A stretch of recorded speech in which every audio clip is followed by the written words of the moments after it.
Salut les amis, ravi de vous revoir. Une nouvelle vidéo aujourd'hui sur un modèle populaire. Et oui, ça change un petit peu sur la chaîne Blind Cars Garage. Habituellement, je vous présente des 12 cylindres atmosphériques, des W12, des W12 biturbo. Et bien là, aujourd'hui, je vous présente un 4 cylindres en V.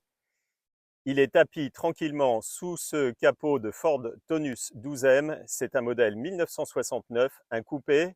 Je vous le détaille, je vous dis tout ce que je pense de ce véhicule et ce de manière totalement impartiale, puisque je ne vais pas offusquer le propriétaire c'est moi, et depuis longtemps. En témoignent les plaques d'immatriculation, qui ne sont pas d'aujourd'hui, et le format de la carte grise, un peu ancienne. Oui, je sais, c'est 75. Personne n'est parfait, on a tous nos défauts. Elle s'est pas mal baladée sur les Champs-Élysées, ma petite Ford Taunus.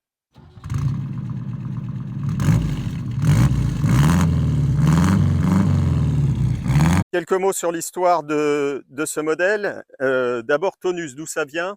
Bon, c'est pas très compliqué, c'est comme l'Alfa Romeo Mito. Mito, c'est pour Milan, Tau, c'est pour Torino, Turin. Eh bien, pareil, Taunus, c'est une ville en Allemagne. Alors, c'est pas pour ses vitamines. Au début, moi, j'ai cru que c'était Taunus pour aller à la pêche.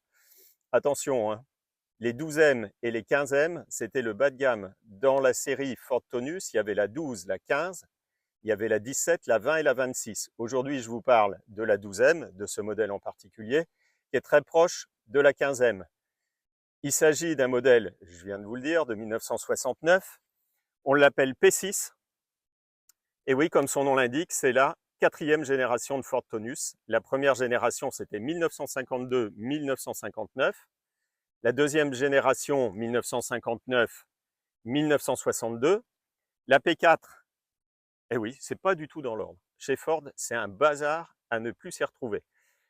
La troisième génération, donc P4, 1962-1966. J'aurai le plaisir de vous présenter prochainement une P4 rarissime dans sa version Tournier break 2 portes de 1964. Et là, on est, comme je vous le disais tout à l'heure, sur la P6, 4e génération. La P5, P7 étant réservée au modèle 17-20M. Et donc, cette dernière génération de la P6, c'est 1966-1970. Et donc, celle-ci est de 1969 pour la troisième fois. Moteur V4, j'ose même pas vous dire la puissance en chevaudine. C'est tellement ridicule que je vais vous le dire en allemand, 33 kW. Il y avait une version 36 et une version 37. Celle-ci, c'est la plus puissante, c'est la version 37 kW. Les puissances permettaient d'atteindre 125 ou 135 km/h. Celle-ci plafonne à 135 km/h. Enfin, ça fait un petit moment qu'elle n'y est pas allée. J'aurais peut-être un peu peur d'aller à 135, quoique, elle roule bien. Ce modèle était très particulier dans la version 12M et dans la version 15M. Donc, encore une fois, le bas de gamme de la série Taunus. La particularité, c'est que c'était des tractions.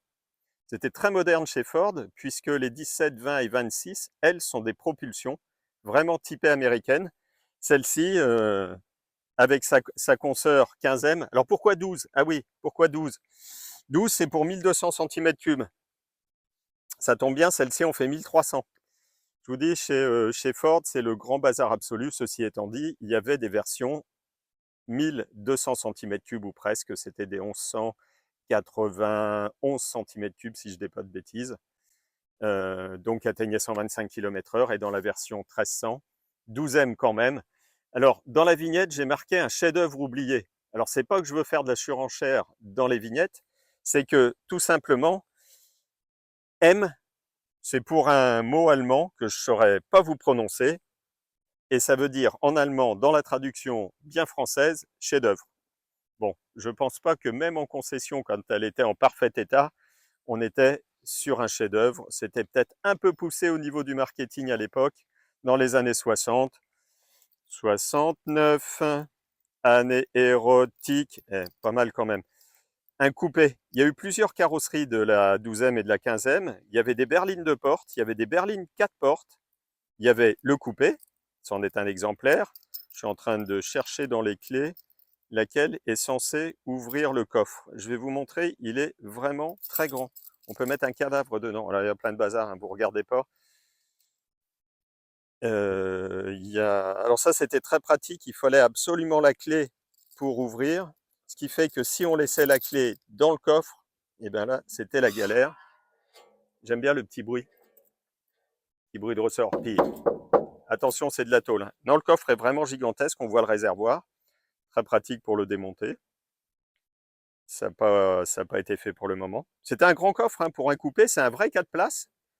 C'est un vrai 4 places. Attention. On mettra peut-être un peu de WD-40. Je vais vous faire un petit tour de l'intérieur au niveau carrosserie. Pour rien vous cacher, elle sort du contrôle technique. J'ai un frein qui grippe légèrement à l'arrière. L'enjoliveur est un petit peu chaud. Il va falloir regarder. C'est des freins tambours. C'est des disques à l'avant. Les étriers sont neufs. Il y a eu un problème de grippage. Pourtant, je fais la purge des freins régulièrement. Du DOT 3 sur cette époque-là. On peut mettre du DOT 4, mais j'aime bien mettre du DOT 3. Au niveau des ouvrants, c'est impeccable. On l'a bien inspecté au contrôle technique. Tout ce qui est organes de sécurité, les longerons, etc., il n'y a pas de danger. Il y a de la corrosion autour, mais pas sur les éléments de sécurité. Je vais laisser juste MPS filmer les sièges parce qu'ils sont vraiment super état. Ils ont été refaits à l'identique. Donc, ils sont sky et tissu. Ce qui est tout à fait remarquable sur des véhicules de cette époque-là, c'est vous avez les garnitures de porte qui n'ont pas bougé, qui ne sont pas décollées. Quand je vois des véhicules du groupe Volkswagen où tout se décolle, le ciel de toit est en parfait état. C'était des ciels de toit tendus, ils ne nous tombent pas sur la tête. Je vais m'installer au volant pour vous montrer quelques éléments significatifs de cette voiture. Dites-moi dans les commentaires si vous en croisez de temps en temps, si vous en connaissez qui roulent. Ça m'intéresse parce que dans les clubs Ford, il n'y en a pas énormément qui circulent. Ce qui était extrêmement moderne à l'époque, c'était d'avoir un volant plat. Et on se replace dans les années 60, les amis. Volant plat, dans la 12e P4, la génération d'avant, j'aime bien, ça résonne, on croit que c'est immense. Le volant était tulipé, c'est-à-dire que le centre du volant était plus vers l'avant du véhicule, avec la jante du volant plus près du conducteur, ce qui fait que les branches du volant étaient inclinées vers l'avant du véhicule. Là, on est sur un volant plat et, comble de modernisme et de sportivité à l'époque, les vitesses au plancher, absolument formidable. La ventilo fonctionne, tout fonctionne, le klaxon, etc. Vous avez les trois petits compteurs qui étaient assez typés sport à l'époque. Alors, ce qui est très drôle, c'est pour vous rappeler, là, on a les essuie-glaces, à gauche l'éclairage, on est vraiment dans des commandes extrêmement simples. Le troisième compteur de droite, il n'y a rien. La vitrine est vide. C'était juste pour vous rappeler que vous étiez dans le bas de gamme. Normalement, il y a un contour et le contour a été installé ici, ce qui est quand même bien de savoir où on en est dans les tours de ce petit 4 cylindres. Frein à main, absolument tout ce qu'il y a classique, de plus classique. Les vitres sont pas électriques, je vous rappelle que c'est un coupé sport, donc on fait ça à la main. Tout fonctionne. Au niveau de l'intérieur, pas d'appui-tête. Si on se replace dans le contexte, le coupé français qui était très à la mode, c'était le Peugeot 304. Dans les premières versions du coupé 304, vous n'aviez pas non plus d'appui-tête. Il faut attendre la version S de, je vais dire une bêtise, probablement 1971-72 dans ces années-là, pour avoir les appuis-têtes. C'était un organe de sécurité, ça j'avoue que ça manque un peu.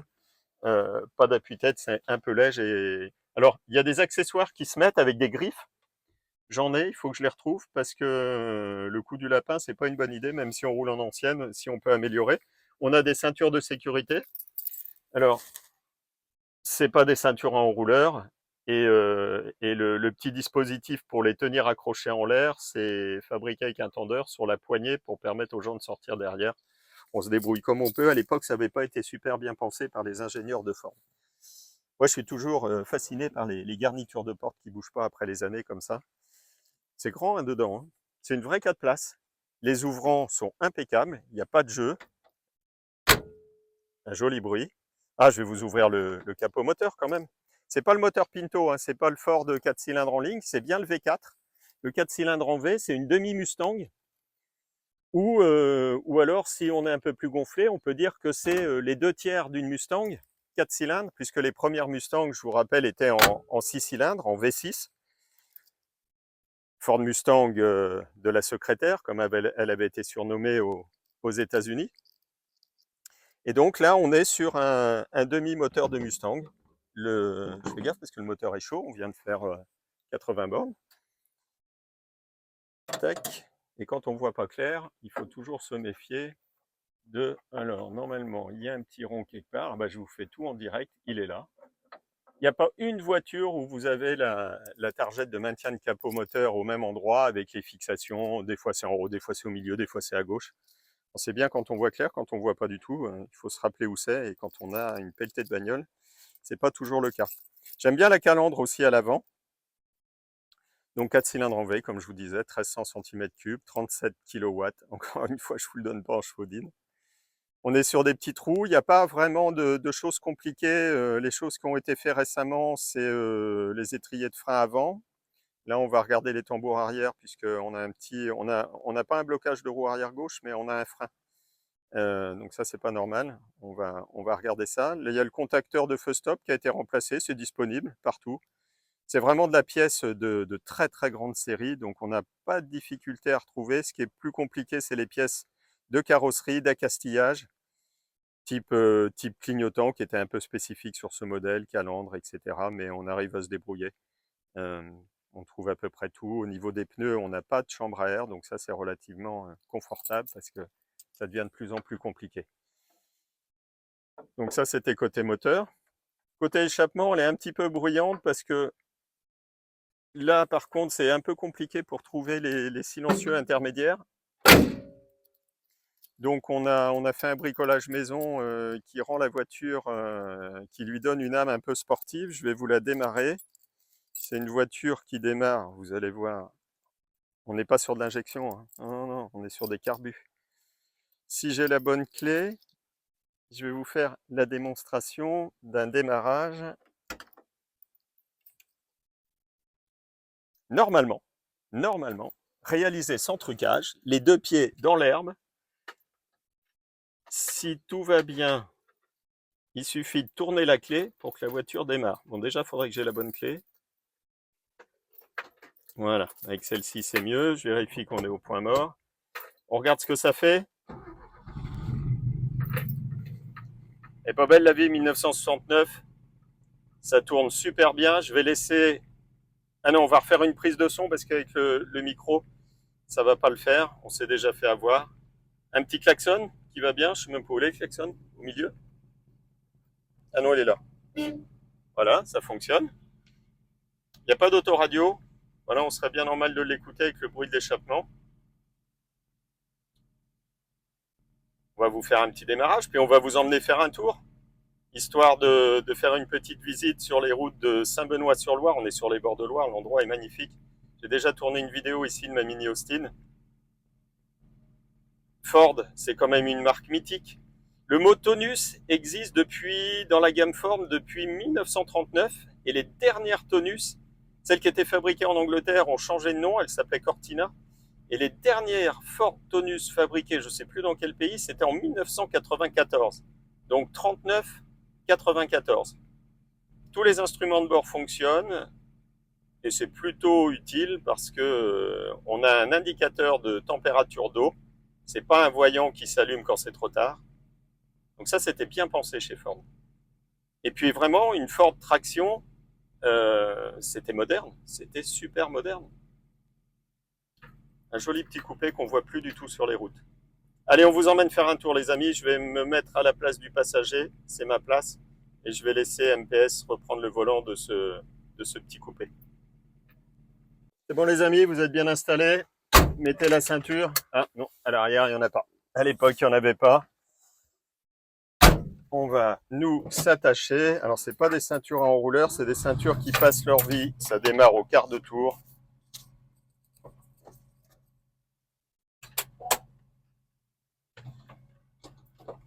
Je ne sais pas combien vous êtes installés à l'arrière, mais il y a de la place, hein.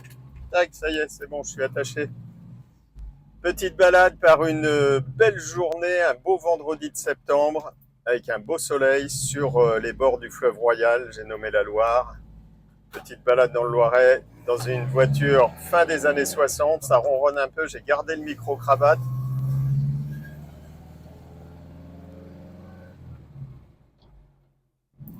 Alors côté moteur, faut pas vous attendre à un foudre de guerre, hein.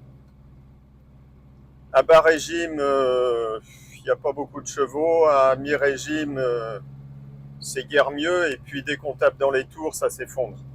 Donc, il faut se rappeler que c'était la voiture familiale de la gamme Ford, Ford Europe, qui était basée à Cologne. Et c'était la division Europe. Il y avait des versions très américanisées, plutôt sur les hauts de gamme. Celle-ci a une forme relativement consensuelle pour le marché européen. Je ne sais pas ce que vous en pensez. On a souvent dit que c'était la Ford Capri, la petite Mustang européenne. Moi, je trouve que celle-là, elle a un petit air de Mustang aussi. Mais peut-être qu'en palpant la voiture avec l'œil, c'est différent. On a une perception, quand on est malvoyant ou non-voyant, des, des reliefs, des dimensions qui peuvent être un peu perturbées parfois. En tout cas, c'est une caisse que j'adore. J'aime bien la nettoyer. On va essayer de traiter la rouille. Elle fait un peu de bruit comme une voiture de rallye. Je vais lui faire un capot noir et puis lui mettre des numéros sur les portières, ce qui fait que le plumage ira un peu plus avec le ramage. Et comme ça, on aura une voiture un petit peu plus cohérente, en accord avec le bruit de l'échappement, qui n'est pas vraiment d'origine. J'espère que vous avez passé un bon petit moment en notre compagnie. MPS, ma petite souris et moi-même vous remercions pour vos abonnements, vos petits pouces bleus, vos encouragements. Il y a des commentaires qui nous font extrêmement plaisir. Pas forcément des commentaires qui sont flatteurs, hein. On ne fait pas des vidéos pour être flatté. Mais il y a des commentaires très précis, très techniques, là notamment sur la Peugeot 607, notre daily. Vraiment, c'est des commentaires très précis qui nous sont précieux et qui, sans aucun doute, vous sont précieux également. On fait ces petites vidéos pour les amateurs de ce genre de voiture et puis quoi regarder. Voilà, c'est une petite voiture simple à entretenir, fiable. Malheureusement, beaucoup de ces véhicules sont rouillés. Alors, si on les aime vraiment, ben, il faut mettre 3 000 € dedans pour les traiter la corrosion, etc. Ça se fait et ça fait une petite voiture originale pour les rallyes. Encore une fois, j'en ai pas vu souvent, pour pas dire j'en ai pas vu du tout. Vous allez dire c'est facile pour un non-voyant de ne pas voir de voiture. Je suis toujours accompagné et donc voilà. Moi je ferai pas les frais au niveau de la carrosserie, je prends du plaisir à me balader avec. J'ai d'autres chats à fouetter à la maison.